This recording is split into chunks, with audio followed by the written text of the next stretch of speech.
Oi, gente, tudo bem?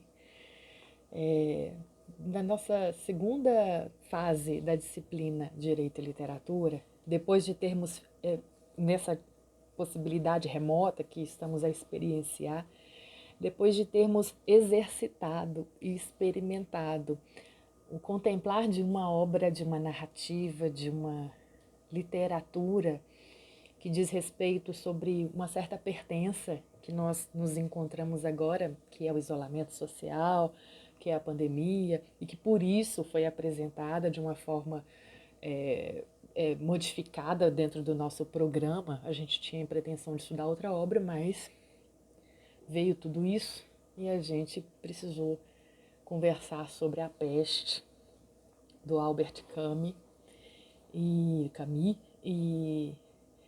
experimentar esse lugar, né, de se ver e de discutir questões atuais que possam refletir sobre o Estado, sobre a sociedade, sobre o próprio direito, sobre a linguagem.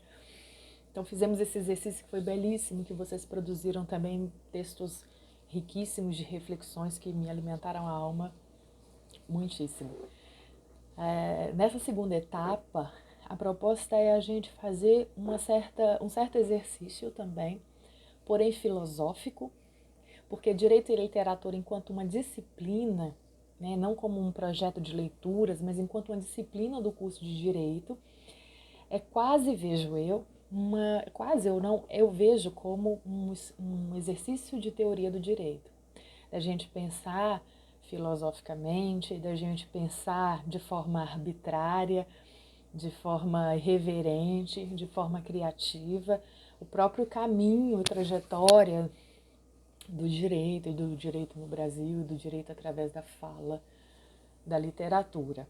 Então penso eu, a gente precisa fazer também um exercício de cunho filosófico e pensar o direito nessa perspectiva talvez mais seca e não da ficção, não da literatura de ficção. Por isso eu proponho a vocês, nesse segundo momento, a gente trabalhar com algumas conferências, ou uma série de conferências que o Michel Foucault apresentou no Brasil, na década de 70, quando esteve aqui.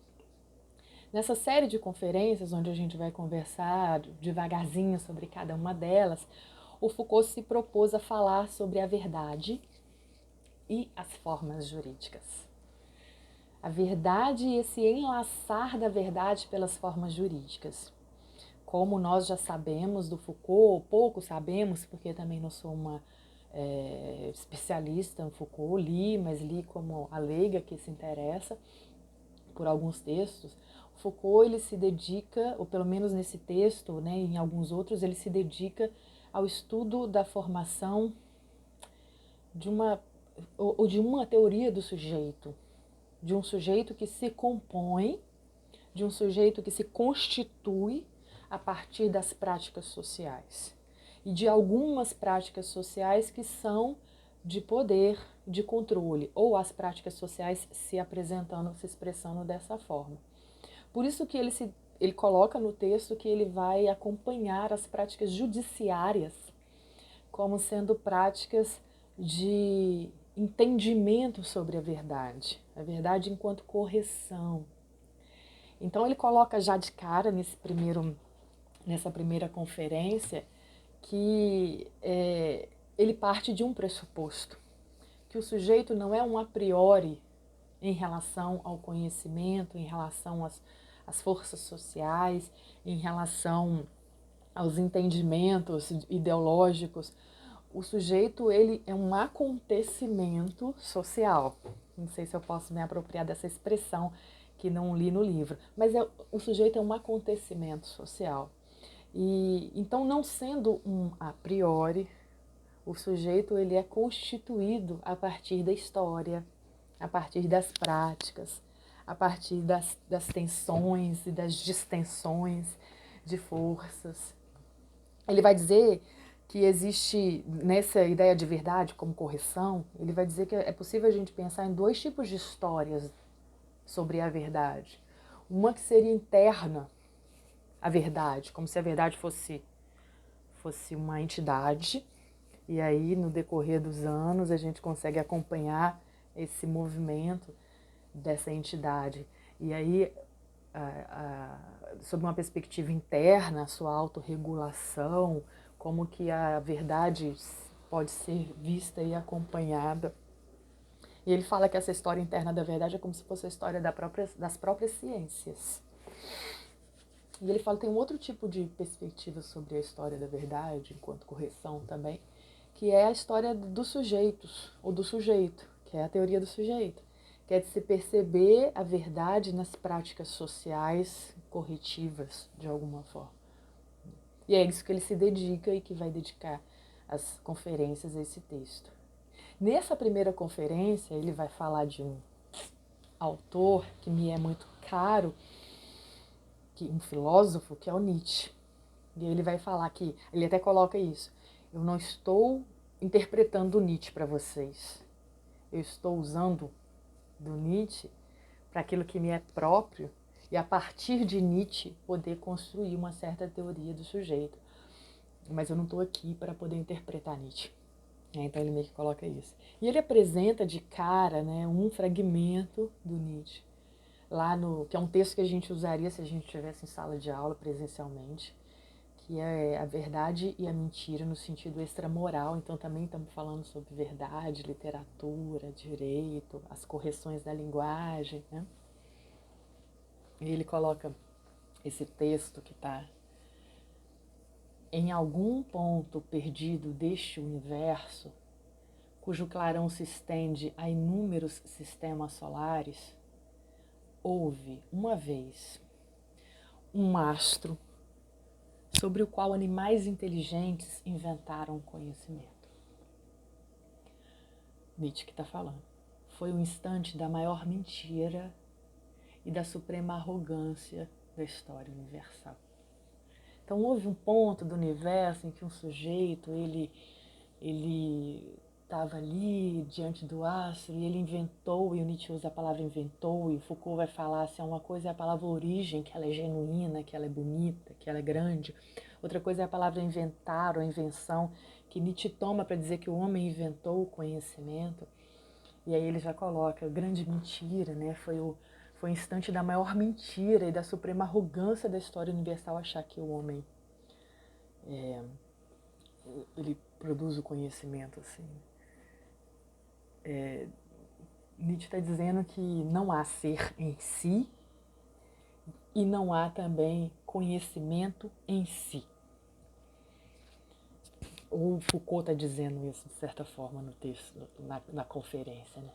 Estou usando de Nietzsche para dizer que não há um sujeito a priori e não há um conhecimento a priori. E, de alguma forma, Nietzsche rompendo com uma certa filosofia, né? E aí ele vai colocar isso no texto também, kantiana, de que o conhecimento, de alguma forma, ele seria uma identidade completa entre a coisa. O conhecimento é um espelhamento da coisa, né? E o Foucault vai usar de textos e fragmentos de Nietzsche, da Gaia Ciência, da vontade de potência, textos do Nietzsche, para poder dizer que não existe identidade entre mundo e conhecimento. Existe um acontecimento, que é o acontecimento do próprio sujeito em relação ao conhecimento, em relação ao que ele conhece do mundo.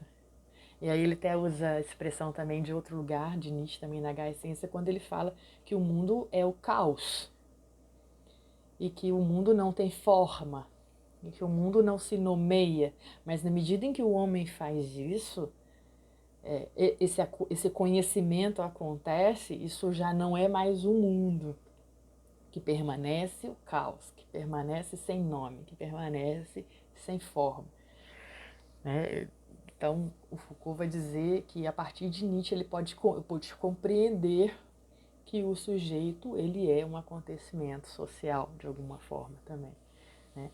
Quando Nietzsche fala que o conhecimento ele é uma centelha entre duas espadas, e essas espadas são os instintos, o conhecimento é um resultado do instinto, é um resultado da potência, do poder, da vontade de poder de um instinto do homem, e que o conhecimento é essa luta interna que acontece, né? É isso que o Foucault meio que está acompanhando e está dizendo aí nesse texto todo, né? Ele fala que o Foucault vem e fala assim, então, se não existe identidade entre mundo e conhecimento, aí o Foucault usa, não é natural a natureza ser conhecida. Não é natural a natureza ser conhecida. Isso é algo do homem. Não é natural a natureza ser conhecida. Né? A gente fica assim, pensando muito nessas coisas que ele fala. Né? Ele fala assim, bom, a partir de Nietzsche existe alguma ruptura filosófica. E uma ruptura filosófica de pensar que se essa certa, o que dava, né, pela filosofia ocidental, uma certa identidade entre o conhecer bem as coisas, o conhecimento e as coisas, essa identidade entre mundo e coisa e sujeito, o Foucault vai falar que Deus é uma referência de harmonia, uma referência de identidade entre homem e mundo. E que o Nietzsche, então, ele vem romper, a primeira ruptura é dizer que existe uma certa, não é que uma certa, existe uma desnecessidade de Deus. Ele coloca assim, quando, existe uma pergunta na Gaia Ciência, quando conseguiremos desdivinizar completamente a natureza? Quando que será possível a filosofia compreender essa desdivinização da natureza, né? Se não existe, eu estou lendo, se não existe mais relação entre o conhecimento e as coisas a conhecer, se a relação entre o conhecimento e as coisas conhecidas é arbitrária, de poder e de violência, a existência de Deus não é mais indispensável no centro do sistema de conhecimento. E aí ele coloca, Nietzsche promove essa ruptura. E Nietzsche promove uma segunda ruptura também, que se não existe também essa identidade, e se o conhecimento ele é algo instintivo, se o conhecimento é algo que também irrompe a partir de uma luta instintiva, também existe um desaparecimento do sujeito enquanto unidade, enquanto soberania, enquanto um a priori. Então, duas rupturas Foucault vê em Nietzsche, né? Essa desdivinização da natureza e também o desaparecimento de um sujeito enquanto unidade ou enquanto um a priori. E aí o que significa então, o que opera então o conhecimento em termos sociais, em termos científicos, em termos de cultura, em termos do direito, se é o que a gente está colocando agora, né? E aí para Nietzsche, e aí o Foucault vai colocar, né, ele faz um contraste lá em A Gaia Ciência com Spinoza. Spinoza fala que quando a gente quer conhecer uma coisa, a gente precisa criar uma total identidade com essa coisa e rir com essa coisa ou dessa coisa. Perdão, quem fala isso é Nietzsche. É necessário que se abstenha de rir de uma coisa, de deplorar uma coisa, de detestar uma coisa. Então, da gente, de certa forma, se dispor à coisa, permitir que a coisa entre. Essa seria uma expressão do Aristóteles. E o Nietzsche que vai falar que é justamente o contrário. Que se a gente quer conhecer essa coisa instintiva, essa coisa de domínio, essa coisa de até ódio, é que promove o conhecimento. Ele fala que justamente é necessária paixão para conhecer. Paixão que é o rir, que é o deplorar e que é o detestar essa coisa. Então, é a centelha entre duas espadas, a vontade de potência. Né? E aí o Nietzsche vai colocar também, se a gente quer estudar teoria do conhecimento, se a gente quer estudar uma teoria do sujeito, a gente não precisa de muitos filósofos, o nosso objeto de estudo está com os políticos. Ele coloca assim, se quisermos realmente conhecer o conhecimento, saber o que ele é, aprendê-lo em sua raiz, em sua fabricação, devemos nos aproximar não dos filósofos, mas dos políticos. Devemos compreender quais são as suas relações de luta e suas relações de poder. E acho que é nesse caminho que Foucault vai nos encaminhar, né? Através das conferências a gente está, então, qual que é o nome da conferência? Do livro, né? Do texto, A Verdade e as Formas Jurídicas. O Foucault se propõe uma história da verdade como correção nas formas jurídicas, né? E aí, como que isso não tem a ver com direito e literatura, né? Que a literatura justamente é aquele lugar, né, que propõe o rir do próprio direito, deplorar o próprio direito e detestar o próprio direito, muitas vezes também, né?